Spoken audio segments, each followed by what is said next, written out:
அன்னலாரின் அன்பு தோழர்கள் என்ற தொடரின் வரிசையிலே இன்றைக்கு நாம் பார்க்கக்கூடிய சஹாபி அப்துல்லா இப்னு ஜுபைர் ரலியல்லாஹு தஆலா அன்ஹு.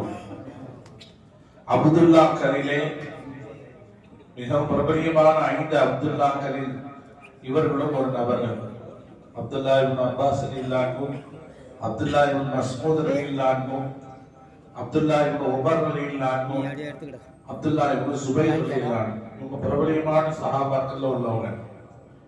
இந்த அப்துல்லா யார் என்றால், நம்ம சொர்க்கத்தை கொண்டு சுபற்றியில் சொல்லப்பட்ட அந்த 10 சஹாபாக்கள்ல ஒரு சஹாபி ஜுபைர் ரலியல்லாஹு அன்ஹு விளக்கம் பார்த்தோம்.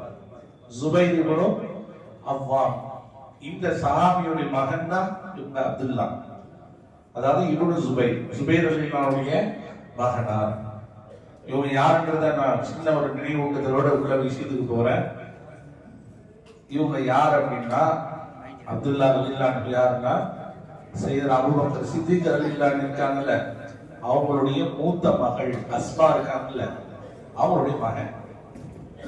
நம்ம ஏற்கனவே ஜுபைர் ரலியல்லாஹு அன்ஹு பார்க்கும்போது இந்த விஷயத்தை சொன்னோம். அதாவது அபூபக்கர் சித்திக் ரலியல்லாஹு அன்ஹுடைய மருமகன் தான் ஜுபைர் ரலியல்லாஹு அன்ஹு. அவங்களுடைய பிள்ளைக்கு பிறந்தவங்க தான் அப்துல்லா ரலியல்லாஹு அன்ஹு. சரி, இந்த ஜுபைர் ரலியல்லாஹு அன்ஹு யார் அப்படின்னா, ஜுபைர் ரலியல்லாஹு அன்ஹுடைய உம்மா பேர் சஃபியா. ஜுபைர் ரலியல்லாஹு அன்ஹுடைய உம்மா பேர் யாரு? சஃபியா. இந்த சஃபியா யார் அப்படின்னா, ரசூலுல்லாஹ்வுக்கு சொந்த மாமி, பாப்பா கூட பிறந்த சகோதரி. அப்ப 2 மகனையும் பார்த்தா ரசூலுல்லாஹ்வுக்கு சொந்தம் தான் வருது. இந்த ஜுபைர் ரலியல்லாஹு அன்ஹுடைய மகனாராக இந்த அப்துல்லா ரலியல்லாஹு அன்ஹு அவர்கள் இருக்கிறாங்க. இவங்க என்ன பெரிய விஷயம் அப்படின்னா, இவங்களுடைய பிறப்பை மதீனாவே கொண்டாடுச்சு. ஏன் கொண்டாடுச்சு அப்படின்னா, மக்காவிலிருந்து மதீனாவுக்கு ஹிஜ்ரத் செஞ்சு வந்த உடனே பிறந்த முதல் குழந்தை யாருன்னா இவங்க தான், இப்னு ஜுபைர் ரலியல்லாஹு அன்ஹு. ஜுபைர் ரலியல்லாஹு அன்ஹு மகன் அப்துல்லா. மக்காவில இருந்து மதீனாவுக்கு வந்த உடனே பிறந்த முதல் குழந்தை அப்துல்லா இப்னு ஜுபைர் ரலியல்லாஹு அன்ஹு தான். ஏன் மதீனாவே இவங்களை தூக்கி வச்சு கொண்டாடுச்சு? பெரிய அற்புதமாக, ஒரு பெரிய, கிட்டத்தட்ட சுருக்கமா சொல்லணும்னா ஒரு பெருநாளை போல பாவித்தார்கள். என்ன காரணம் அப்படின்னா, மக்காவுல இருந்து மதீனாவுக்கு ஹிஜ்ரத் செஞ்சு வந்த உடனே இந்த மதீனாவில் இருக்கக்கூடிய யூதர்கள் எல்லாம் என்ன செஞ்சாங்க அப்படின்னா, ஸல்லல்லாஹு அலைஹி வஸல்லம் அவர்களையும் சஹாபாக்களையும் பார்த்து இப்படி ஒரு வார்த்தையை சொல்லிட்டாங்க. என்ன அப்படின்னா, முகமதுக்கும் முகமதை சார்ந்த அவங்க தோழர்களுக்கும் இனிமேல் குழந்தையே பிறக்காது, நாங்கள் சூனியம் செய்து வைத்து விட்டோம் என்று யூதர்கள் சொன்னாங்களாம். ஏன்னா சூனியம் செய்யக்கூடிய விஷயத்துல கை தேர்ந்தவர்கள் யூதர்கள். பெருமானாருக்கு சூனியம் வைத்தார்கள். அந்த சூனியனுடைய பாதிப்பு கூட பெருமானார் அவர்கள் உணர்ந்தார்கள் என்று ஹதீஸில் இருக்கிறது. அல்லாஹ் அதற்கு பின்னாடிதான் குலுல்லா சூறாவையும் குல்லவுல் ரப்பின் ஃபலக் சூறாவும் குல்லவுல் ரப்பின் சூறாவையும் இறக்கி வச்சான். முஅஃபிதத்தின் சொல்வாங்க இந்த 2 சூறாவையும். அதற்கு பின்னாடி அதனுடைய பாதிப்புல இருந்து ஸல்லல்லாஹு அலைஹி வெளியே வந்தாங்க. அப்ப யூதர்கள் இந்த அளவிற்கு சூனியம் செய்யக்கூடிய விஷயத்தில் கை தேர்ந்தவர்கள். ஏன்னா மூசா அலைஹிஸ்ஸலாம் காலத்துல இருந்து வந்துகிட்டு இருக்கான். சில பேர் நம்ம இஸ்லாமிய பெருமக்களை கேட்பாங்க, செய்வினைலாம் ஒண்ணு கிடையாது, அதெல்லாம் சும்மா, அதெல்லாம் ஏமாத்து வேலை அப்படின்பாங்க. அதெல்லாம் மறுக்க கூடாது, உண்மைதான் அது. ஏன்னா பாதிக்கப்பட்டவங்க தான் அதனுடைய விபரீதம் என்னன்றது தெரியும். சில பேர் என்ன செய்வாங்க, அதை நம்ப மாட்டாங்க. அதை நம்ம அல்லாஹ்வுடைய சக்திக்கு மிஞ்சிய சக்தின்னு சொல்லல, அது ஒரு ஷைத்தானின் மூலமாக ஏற்படக்கூடிய ஒரு விபரீதத்துல அது ஒண்ணு. ஏன்னா ஸல்லல்லாஹு அலைஹி வஸல்லம் தெளிவா சொல்லி இருக்கிறாங்க ஹதீஸ்ல, உங்களை அழிக்கக்கூடிய பெரும்பாவங்களை 7 பெரும்பாவங்களை விட்டு தவிர்த்து கொள்ளுங்க. அந்த 7 பெரும்பாவங்கள்ல முதல்ல அல்லாஹ்வுக்கு இணை வைக்குதுன்னு சொல்லிட்டு, 2வது ரசூலுல்லாஹ் சொன்னது சூனியம் செய்தல் அப்படின்னாங்க. அப்ப சூனியம் ஒண்ணு இருக்கிறதுனால தான் அதை வைக்கிறது கூடாதுன்னாங்க. அப்ப அதை மறுக்கிறதுனால என்ன ஆகும் அப்படின்னா, குர்ஆன் ஹதீஸை மறுக்கிற மாதிரி ஆயிடும். சூனியத்தை யாரு இன்னைக்கு என்னன்னா நிறைய இஸ்லாமியர்களே வைக்க ஆரம்பிச்சுட்டாங்க. அல்லாஹ் பாதுகாப்பு, அது ஒரு தனி சப்ஜெக்ட். இன்ஷாஅல்லாஹ் இன்னொரு நாள் விவரமா பேசுவோம். அதை எதுக்கு எடுத்தாலும் சூனியம். இந்த சூனியத்துல பல வகை இருக்கு. குடும்பத்துக்குள்ள குழப்பத்தை உண்டு பண்றது, கைகால் வழங்காம போறது, கைகாலம் முடக்கிறது, படுக்கையில கிட்ட காட்டுவது, மௌத்தாக்குறது, அல்லாஹு அக்பர், இது போன்ற நிறைய செயல்பாடுகள் இருக்கிறது. இது பெரும்பாவங்கள்ல ஒன்று ஸல்லல்லாஹு தெளிவா சொல்லிட்டாங்க. ஆனா உண்மையிலே அது என்னதான் அதன் மூலமாக நீங்கள் வெற்றி வாழ்வை கண்டாலும் பின்னாடி அதன் மூலமாக பாதிப்பு அடைந்தே தீர்வார். அது ஒரு விஷயம். இன்ஷா அல்லாஹ் அது இன்னொரு நாள் நம்ம விளக்கமாக பார்க்கலாம். இந்த அளவுக்கு கை தேர்ந்தவர்களாக யூதர்கள் இருப்பதனால முஸ்லிம்களுடைய உள்ளத்தில் ஒரு பெரிய ஒரு சஞ்சலம் ஏற்பட்டுச்சு. என்னடா இப்படி சொல்லிடுறாங்களே, யூதர்கள் தெளிவாக சொல்லுகிறார்கள், முஸ்லிம்களுக்கு யாருடைய குழந்தை பிறக்காது, முகமதுடைய தோழருக்கும் குழந்தை பிறக்காது. இது மதீனா பூரா பரவி ஒரு பெரிய ஒரு கஷ்டத்தை ஏற்படுத்தும் போது அஸ்மா அம்மையார் மூலமாக, சுபைர் ரலியல்லாஹு மூலமாக அப்துல்லா அவர்கள் பிறக்கும் போது மதீனாவில் பெரிய ஒரு சந்தோஷம். என்னன்னா, யூதர்களுடைய சொல்லு முறியடிக்கப்பட்டு விட்டது.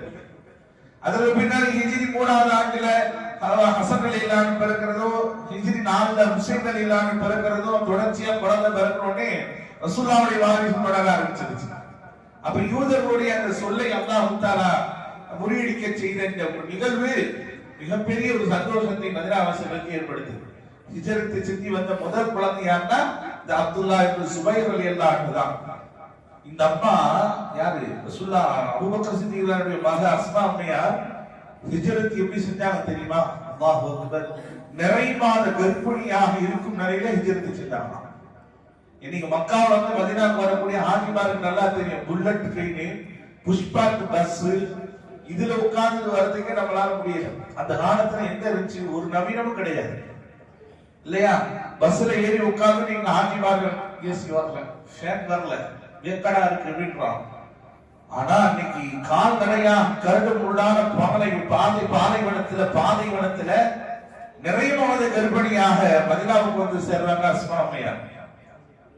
இந்த அப்துல்லாவுடைய அம்மா சித்திக் ரலியல்லாஹுடைய மகன் கூஃபாவுக்கு வந்து சேர்ந்த உடனே பிரசவம். கூஃபா அப்படின்றது மதீனாவில் இருக்கக்கூடிய ஒரு பள்ளி, முதல் தக்வாவின் அடிப்படையில் எழுப்பப்பட்ட பள்ளி. இன்னைக்கு போறாங்களா அந்த இடத்துக்கு போய் பார்ப்பாங்க. சனிக்கிழமை ரசூலுல்லாஹ் அந்த இடத்துக்கு போவாங்கன்னு வருது. அந்த இடம் வந்தோடனே அஸ்மா அம்மையாருக்கு பிரசவம் வந்தோடனே அந்த இடத்தில் தான் அப்துல்லா ரலியல்லாஹு அவர்களை பெற்றெடுக்கிறார்கள். குழந்தை பிறந்த மாத்திரத்த உடனே அந்த அம்மா ரசூலுல்லாஹ்வுடைய கையில கொண்டு போய் கொடுக்கணும்னு சொல்லி பெருமானாருடைய கையில கொண்டு போய் கொடுக்கிறார்கள். ஸல்லல்லாஹு அலைஹி வஸல்லம் அவர்கள் சந்தோஷத்தோடு மனமகிழ்வோடு பெயர் சூட்டுகிறார்கள் அப்துல்லா அப்படின்னு. அவங்க பேர் சொல்ல அபூபக்கர் சித்திக் காதுல வாங்கி காமத்து சொல்ல பேர் சூட்டி அழகான முறையில தஹ்னீக் செய்யறாங்க. தஹ்னீக் என்ன தெரியுமா? இந்த காலத்துல நிறைய பேருக்கு அதெல்லாம் என்னன்னு தெரியாது. பெரியவர்கள் முதியோர்கள்ட்ட போய் கொடுத்து முபாரக்கான முறையில துவா செஞ்சு தஹ்னீக் செய்வாங்க. பேரித்த பழத்தை அவங்க என்ன செய்வாங்க, வாயில வச்சு, யார் அந்த பெரியவங்க நல்லா தன்னுடைய எச்சிலோட அதை மனைச்சு அதை எடுத்து திரும்ப என்ன செய்வாங்க, அந்த பிள்ளைங்களுடைய வாயில ஊட்டுவாங்க. ஸல்லல்லாஹு அலைஹி வஸல்லம் அவருடைய கையில அஸ்மா அம்மையார் கொடுத்ததற்கு காரணம், பெருமானார் கண்டிப்பாக தஹ்னீக் செய்வார்கள் என்ற அடிப்படையிலே கொண்டு வந்து கொடுத்த உடனே பெயர் சூட்டி பெயர் கம்பளத்தை எடுத்து ரசூலுல்லாஹ் தன் வாயிலை சப்பி அதை எடுத்து அப்துல்லா இப்னு சுபைர் ரலியல்லாஹு வாயில ஊட்டுறாங்க. வரலாற்று ஆசிரியர்கள் பதிவு செய்கிறாங்க, அப்துல்லா ரலியல்லாஹு வயிற்றுக்குள்ள தாய்ப்பாலுக்கு முன்னால் பெருமானாருடைய எச்சில் உள்ளே போனது. அவருடைய வாயிலே சுவைத்த முதல் உணவு பெருமானாருடைய எச்சில். அல்லாஹ் அக்பர். ரசூலுல்லாஹ்வுடைய எச்சில் உள்ள பிறகு எவ்வளவு பெரிய பாக்கியம் கிடைக்கும். இந்த மாதிரி இப்ப ரசூலுல்லாஹ் இல்ல, அதனால பெரியவங்க, தொழுகையாளிகள், தக்வாதாரிகள், திக்ர் செய்யக்கூடிய முன்னோட்டெல்லாம் போய் இந்த தஹ்னீக் செய்யக்கூடிய ஒரு மரபு இன்னைக்கு இருக்கு பெரியவங்க. ஆனா இன்னைக்கு நம்ம யாரும் என்ன செய்யறது இல்ல, செய்யறது இல்லை. அதை செய்யற அப்படின்னா டிசீஸ் ஃபார்ம் ஆகிருப்பான். இன்னொரு பேர் வச்சுக்கலாம், இன்ஃபெக்ஷன். பாபாவும் ஊதி ஒரே சிகரெட் வாடையே அடிக்குது பாபா வாயில. இன்னைக்கு யார்கிட்ட போய் தஹ்னீக் செய்யறதுன்னே தெரியல. அவர்கிட்ட போய் ஒரு நாளைக்கு 12 பாக்கெட் சிகரெட், அவன்கிட்ட போய் சிகரெட் என் பிள்ளை ஊதிக்கிட்டே இருப்பான். இங்க ஒருவேளை முபாரக்கான ஆள் இருந்தா அவங்கள்ட்ட போய் பண்ணா டாக்டர் கித்துக்குள்ள போக கூடாதுன்னு சொல்லி இருக்காங்க. இன்ஃபெக்ஷன் ஆயிருப்பான். என்ன பெரிய இன்ஃபெக்ஷன். முன்னோர்களிடத்துல இந்த மாதிரி முபாரக்கான நாவில இருந்து பேர்த்தமிழத்தை சமைத்து கொடுக்கக்கூடிய இந்த தஹ்னீக் என்று சொல்லக்கூடிய இது என்ன தெரியுமா? பிற்காலத்தில் அந்த பிள்ளைங்க பெரிய ஒரு சிறப்பு மிக்க, வீரம் மிக்கவராக, நாவாற்றல் மிக்கவராக, தைரியம் மிக்கவராக வருவாங்க. அவங்களுடைய அசராத்துகள் வரும். நாங்களாம் சின்ன வயசுல இருக்கும்போது எங்க அம்மா பெத்தாவமார்கிட்ட தஹ்னீக் செஞ்சிருக்கோம். அவங்க என்ன செய்வாங்க, சில நேரத்தை விட்டு கொடுங்க, அதனாலதான் இந்த பேச்சு பேசுறாரு அப்படின்னு நினைக்காதீங்க. அதெல்லாம் ஒரு பெரிய பரக்கத்து. நம்ம வீட்டுல இருக்கிறவங்கள்ட்ட, வெளியில யார்கிட்ட கொடுக்க வேணாம். உங்க வீட்டுல இருக்கக்கூடிய முன்னோர்கள்ட்ட என்ன செய்யுங்க, இங்க பாட்டியோ பெரியவங்க பெத்தா கட்டாங்கன்னா பிஸ்மில்லா செஞ்சு கொடுங்கன்னு சொல்லுங்க. அது ஒரு பெரிய பரக்கத்து. சரிங்களா? இது ஒரு பரக்கத்து. அப்ப ரசூலுல்லாஹ் வந்து தஹனீக் செய்றாங்க. அல்ஹம்துலில்லாஹ். அப்துல்லாஹ் இப்னு சுபைர் ரலியல்லாஹு அன்ஹு அவர்கள் மிகப்பெரிய சிறந்த ஒரு மனிதராக உருவெடுக்கிறார்கள். ரசூலுல்லாஹ் மௌத்தா போகும்போது இவங்களுக்கு சரியா 10 வயசு. இந்த 10 வயது சிறுவருக்குள்ளாக இருக்கும் போது மிகப்பெரிய ஒரு வீரமிக்க ஒரு சிறுவராக உருவெடுக்கிறார். இபாதத்துல சொல்றாங்க, சிறந்த வணக்கசாலியாக, நோன்பாளியாக, அதிகமான ஹஜ்ஜுக்களை செய்தவராக வரலாற்றில் இவர்கள் இடம்பெறுகிறார்கள். இவங்க தாயும் சொல்றாங்க, என் மகனை போல இபாதத்தை யாரும் செய்ய முடியாது. உமர் இப்னு அப்துல் அஜீஸ் என்று சொல்லக்கூடிய உமர் அலினாவுடைய பேரர் அவர் சொல்றாரு, நான் அப்துல்லா இப்னு சுபைரை போல ருக்கு சுஜூத் செய்யக்கூடியவர்களை நான் பார்த்ததே கிடையாது. அப்துல்லா இப்னு சுபைரே தொழுகும் போது சாதாரணமா தொழுகை கிடையாது. ருக்குவும் சுஜூதும் நீண்ட நேரம் அவர் இருப்பார். அல்லாஹ் அக்பர். எவ்வளவு நேரம்! இது போன்ற ஒரு ருக்கு சுஜூதோட ஒரு தொழுகை நான் வேறு யாரையும் நான் பார்த்ததில்லை அப்படின்றார். இப்ப இமாம் ஜமாத்தோட இமாம் ஒரு 2 செகண்டுக்கு மேல ருக்குல இருந்தாங்கன்னா அடப்பையாட்டி இவரு தூக்கிடுவார் தலைய. தனியா தொழும்போது 1 நிமிஷத்துல 2-4 ரக்காத்தை முடிச்சிடும் இல்லையா? ரொம்ப சீக்கிரமா முடிச்சிடும். 1 நிமிஷத்துல 4 ரக்காத்து. அப்ப சுஜூது ருக்குலாம் எப்படி இருக்கும் பாருங்க. நிதானமா தொழுகணும். இல்லன்னா அந்த தொழுகை வந்து திருட்டாயும். ஸல்லல்லாஹு அலைஹி வஸல்லம் சொன்னாங்கல்ல, தொழுகையில திருடுறது தான் ஆக மோசமான திருட்டுனாங்க. உடனே கண்டாங்க, யார் சொன்னா தொழுகையில எப்படி திருட முடியும்? தொழுகையில திருடுறதுன்னா அடுத்தவங்க குரலை கையோட்டு எடுக்கிறது இல்ல. நீங்க ருக்கு சுஜூத கோழி கொத்துன மாதிரி புழக்கு புழக்குன்னு பண்ணீங்கன்னா அதான் திருட்டு. அதான் தொழுகையில திருடுனாங்க. ஆக நிதானத்தோடு செய்யப்படக்கூடிய இபாதத்துனா இபாதத்து. சரி, அப்ப இந்த அளவிற்கு ஒரு நிதானமாக தொழக்கூடிய, ஒரு நீண்ட நேரம் தொழக்கூடிய ஒரு ஆதத்துடையவர்களாக இருந்தார்கள். மட்டுமல்ல, இவர்களுக்கு பெரிய ஸ்பெஷல் என்ன அப்படின்னா வீரமிக்கவராக பின்னாடி உருவெடுத்தார்கள். அதே போல ஒரு பிள்ளையை எப்படி வளர்த்து ஆளாக்க வேண்டும் என்பது அப்துல்லா இப்னு சுபைர் வாப்பா அம்மா நல்ல உதாரணம். வாப்பா அம்மா ஒரு சிறந்த உதாரணம். ஒரு பிள்ளையை எப்படி வளர்த்து ஆளாக்க வேண்டும். சும்மா பிள்ளையை வளர்க்கும் போது சோறு போடுறதோ, ட்ரெஸ் வாங்கி கொடுக்கறதோ, போன் வாங்கி கொடுக்கறதோ, சைக்கிள் பைக் வாங்கி கொடுக்கறது மட்டும் வாப்பா அம்மாவுடைய வேலை இல்லை. வளர்த்தா தீனுக்காக, மார்க்கத்திற்காக, சன்மார்க்கத்திற்காக, அல்லாஹ்வுடைய கலிமாவை ஓங்கச் செய்வதற்காக வளர்க்கும். இவருடைய வரலாறு ஒரு மிக அலாதியானது. உண்மையாகவே இவருடைய வாழ்க்கையினுடைய கடைசி கட்டம் நடந்த ஒவ்வொரு நிகழ்வுகளும் வரலாறுகள் புரட்டும் போது கண்ணீர் சிந்தும். நேரம் இல்லை, சுருக்கமாக நான் சொல்லிக் முடிக்கிறேன். இவங்க வாப்பா சுபைர் ரலியல்லாஹு அன்ஹு சின்ன பிள்ளையா இருக்கக்கூடிய அப்துல்லாவை தான் மகனை போருக்கு போகும்போது பின்னாடி உப்பு மூட்டை மாதிரி தூக்கிட்டு போவாங்களாம். நம்ம பிள்ளைங்க எப்ப பார்த்து உப்பு மூட்டை தூக்கிட்டு போவோம்? சாப்பிடுறதுக்காக. பூச்சாண்டி வராம அப்படின்னு சொல்லி வாய்க்குள்ள சோற தூக்கிட்டு பிள்ளைய சாப்பிட வைக்கிறதுக்காக நம்ம பிள்ளைய உப்பு மூட்டை தூக்கிட்டு போவோம்ல. சுபைர் ரலியல்லாஹு அன்ஹு தான் மகன் அப்துல்லாவை உப்பு மூட்டை தூக்கிட்டு போனாங்க. சாப்பிட வைக்கிறதுக்காக இல்ல, போருக்கு கூட்டிட்டு போனாங்க. போர் என்பது எப்படி சாதாரண விஷயமா? எங்கிருந்து வாள் சுழலும் என்பது தெரியாது, எங்கிருந்து அப்பு பாயும் என்பது தெரியாது. ஆனால் பின்னால் தொங்க விட்டு கொண்டு இவர்கள் போராடுவாங்க. ஏன் இப்படி செஞ்சாங்க அப்படின்னா, வரலாற்றிலே பதிவு செய்கின்றார்கள், என் மகன் பிற்காலத்திலே போராளியாக வர வேண்டும். வாயில சொன்னா பத்தாது, பிள்ளைகளுக்கு நேரடியாக காட்டப்பட வேண்டும். அந்த உணர்வு அவர்கள் பெற வேண்டும் என்ற ஒரு அடிப்படையில சுபைர் ரலியல்லாஹு அன்ஹு தன் பிள்ளையை கூட்டிட்டு போய் போர்களோடு சேர்ந்து போர் கலந்துருக்கிறாங்கன்னா, அவங்க எவ்வளவு நூதனமான முறையில் எதிரிகளையும் சமாளிச்சிருப்பாங்க, பிள்ளையை பாதுகாத்திருப்பாங்க. இப்படி போகும்போது எந்த தாயாரும் விடுவாரா? எங்க போருக்கு நீங்க போறது, பிள்ளையை கூட்டிட்டு போறீங்க, எங்கேயாவது பலாதங்களை பட்டுச்சுன்னா பிள்ளை என்னங்க ஆகும்? ஒரு தாய் விடுவாரா? அதைத்தான் நான் சொன்னேன். பெற்றோர்கள் என்றால் தாயும் தந்தையும் அப்படி பிள்ளையை வளர்த்தார்கள் தீனுக்காக.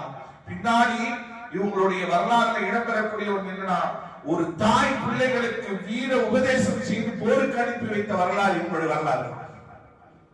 போகும்போதே சொல்லிட்டு போனாங்க, அம்மா நான் போறேன், போருக்கு போறேன், கண்டிப்பா நான் ஷஹீதாக்கப்படுவேன்.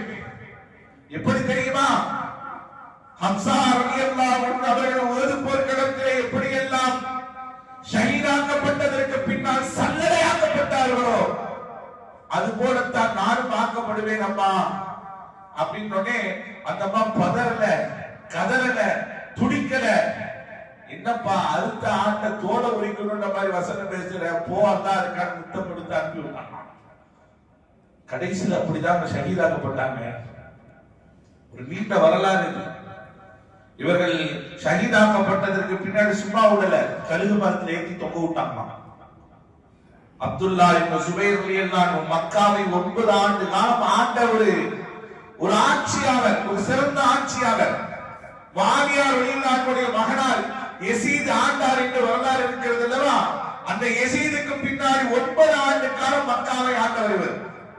அப்படிப்பட்ட ஆண்டவர் ஹஜ்ஜாஜ் இப்னு யூசுஃபின் மூலமாக ஒரு சதி திட்டம், 20,000 படைகள் எதிரில் நிற்கிறது எதிரியா. இவர் பக்கம் 500,000 பேர் தான் இருக்கிறாங்க. 20,000 எதிரில நிக்கிறாங்க. இந்த பக்கம் 500 இல்லைன்னா 600 பேர், அதுக்கு மேல கிடையாது. 600 பேர் 20,000 பேர் சமாளிக்கணும். இருந்தாலும் போராடித்தான் பார்க்க வேண்டும் என்ற ஒரு நிலையோடு போராடினார்கள். கடைசியில் ஷஹீதாக்கப்பட்டார்கள். இவர்களோடு 240 நபர்கள் ஷஹீதானார்கள். அன்றைக்கு மக்காவில் இரத்த வெள்ளத்தில் ஓடிச்சு. ஷஹீதாக்கப்பட்டு தொங்கவிடப்பட்டிருக்கிறார்கள் கழுகு மரத்திலே. ஒன்றல்ல, இரண்டல்ல, 3 நாட்கள் தொங்கவிடப்பட்டது. அஸ்மா அம்மையார் தாயார், அந்த அம்மா பாருங்க, யா அல்லாஹ் என் மகன் ஷஹீதாகி விட்டால் என் மகனுடைய ஜனாசாவை பார்க்காத வரைக்கும் என்னுடைய உயிரை எடுத்து விடாது. அந்த மாதிரி துவா செஞ்சுட்டு மகன் ஷஹீதாக்கப்பட்டாரு. கழுகு மரத்தை தொங்க விடப்பட்டிருக்கிறாங்க. அந்த 90 வயசுல தள்ளாடி கொண்டு வருகிறார்கள். ஓபக்கர் சித்திகர்களுடைய அருமையான மகளார் அஸ்மா அம்மையார் வந்து பார்த்துட்டு, சொர்க்கத்திற்கு போகக்கூடிய என் மகனை இன்னும் வழி எடுப்பாம அப்படி தொங்க விட்டுருக்கீங்களப்பா. ஹஜ்ஜாஜ் சொல்றான், ஓ மகன் முனாஃபிக்ன்றான். நீதான்டா முனாஃபிக்கு, நீதான் முனாஃபிக்கு. நீ இப்படியெல்லாம் வருவாய், சித்திரவதை செய்வாய், கொலை செய்வாய் என்று அன்றைக்கே பெருமானார் எனக்கு சொல்லிவிட்டார்களா. அந்த மாத்தனுடைய ஆதங்கத்தை சொல்லிட்டு போயிருச்சு.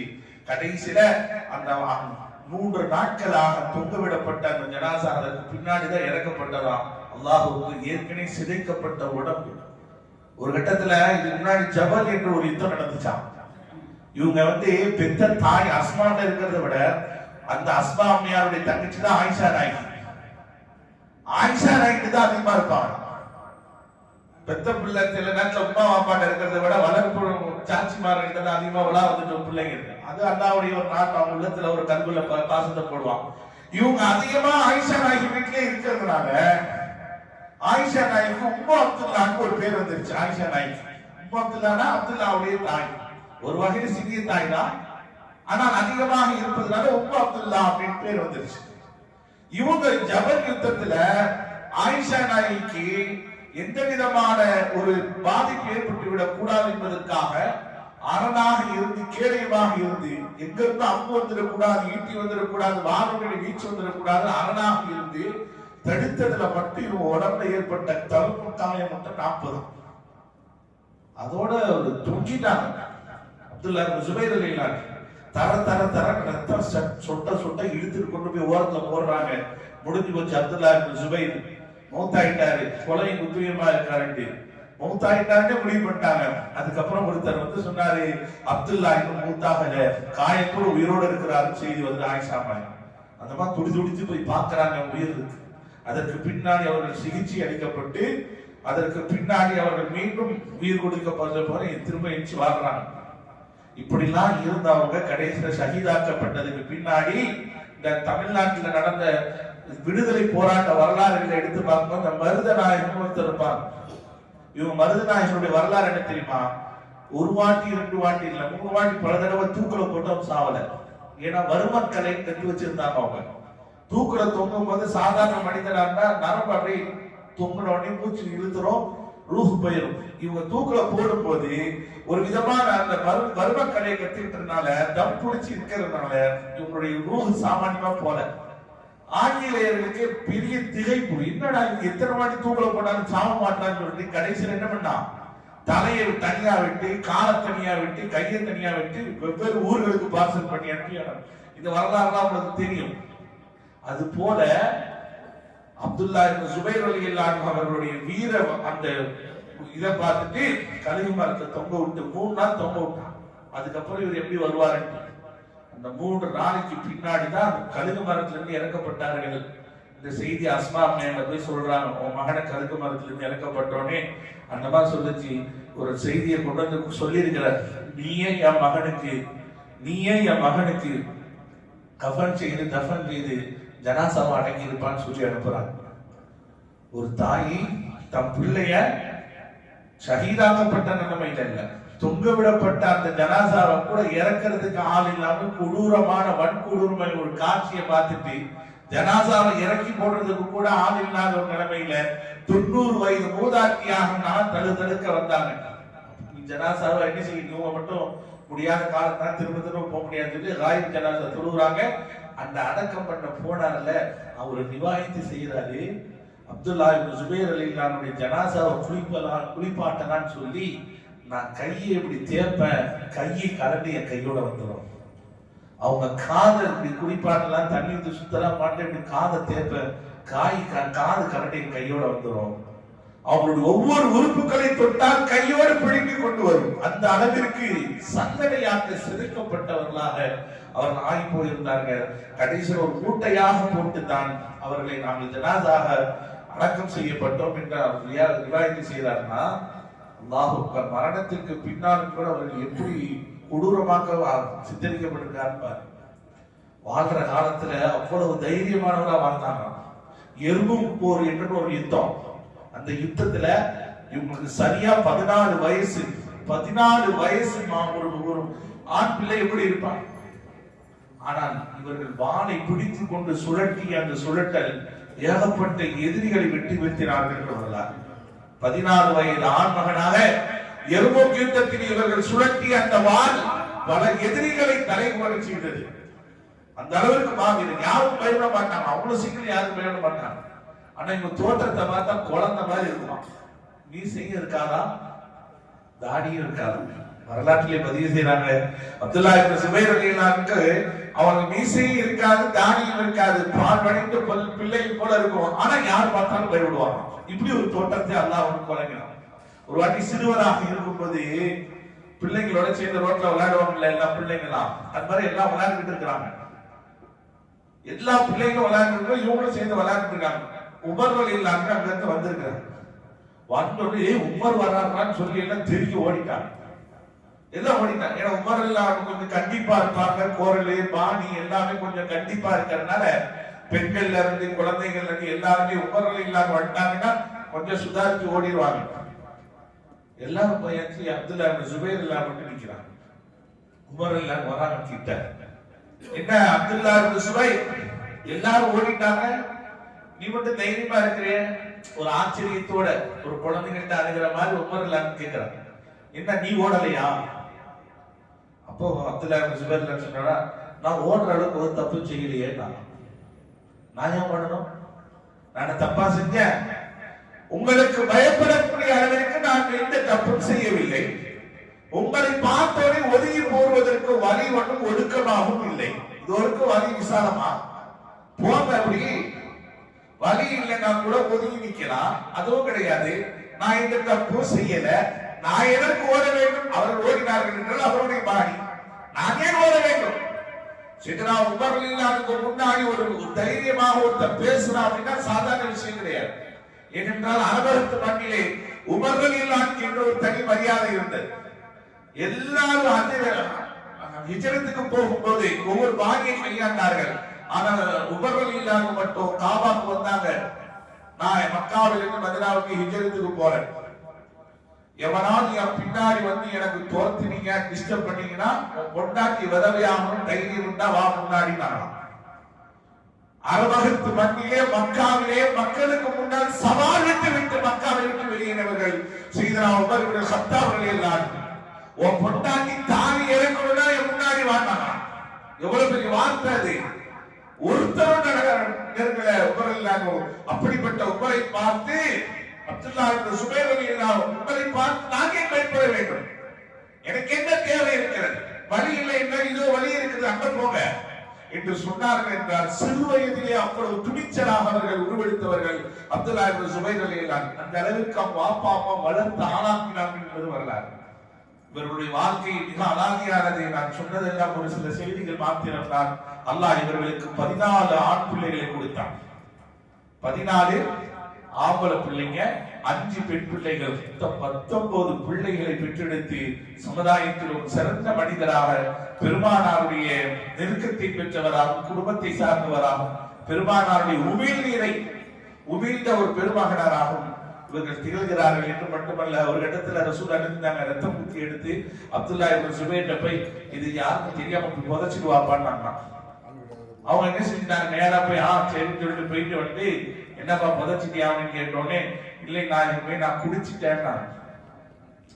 உடனே ரசூல்லா சொன்னாங்க, என்னுடைய ரத்தம் யாருடைய உடம்பிலே கலந்ததோ அவருடைய உடம்பு ஹராமாக்கப்படும், நரகத்தை விட்டும்னா. என்னுடைய ரத்தம் உன்னுடைய உடம்பிலே கலந்து விட்டது, அல்லாஹ் உன்னை நரகத்தை விட்டும் ஹராமாக்குவானாக, அல்லாஹ் உனக்கு சொர்க்கத்தை தான் தருவான். இதே மாதிரி அனசல் ஒன்று செஞ்சாங்க, நம்ம பயான்ல சொல்லியிருக்கிறோம். ஒரு சில சஹாபாக்களுக்கு மாத்திரம் தான் பெருமானாருடைய உதிரத்தை குடிக்கும் பாக்கியம் பெற்றது. அதுபோல இவருடைய முதல் உணவு பெருமானாருடைய அங்கத்தில் உள்ளது. இவர்கள் வாழும் காலத்தில் பெருமானாருடைய ரத்தத்தில் கலந்தது மட்டுமல்ல, ஒரு வீர தியாகியாக வாழ்ந்து ஹிஜ்ரி 73ஆம் ஆண்டு ஷஹீதாகிறார்கள். அல்லாஹ் தஆலா இவர்கள் மிகப்பெரிய உன்னதமான ஒரு சேவை செய்து வரலாறு படைத்த அப்துல்லாக்களில் இவர்களும் ஒருவராக திகழ்கிறார்கள். வல்லோன் அல்லாஹ் தஆலா இந்த உன்னத சஹாபியினுடைய வீர தியாகத்தை அல்லாஹ் நம்முடைய பிள்ளைகளுக்கும் தந்தார் புரிவானாக. எதையும் துணிந்து தைரியத்தோடு சவாலாக எடுத்து செயல்படக்கூடிய வல்லமையை ஆற்றலையும் அல்லாஹ் அந்த துணிச்சலையும் நமக்கு தந்தார் புரிவானாக.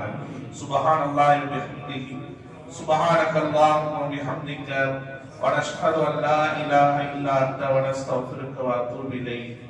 آمين. سبحان ربك رب العزة عما يصفون وسلام على المرسلين والحمد لله رب العالمين.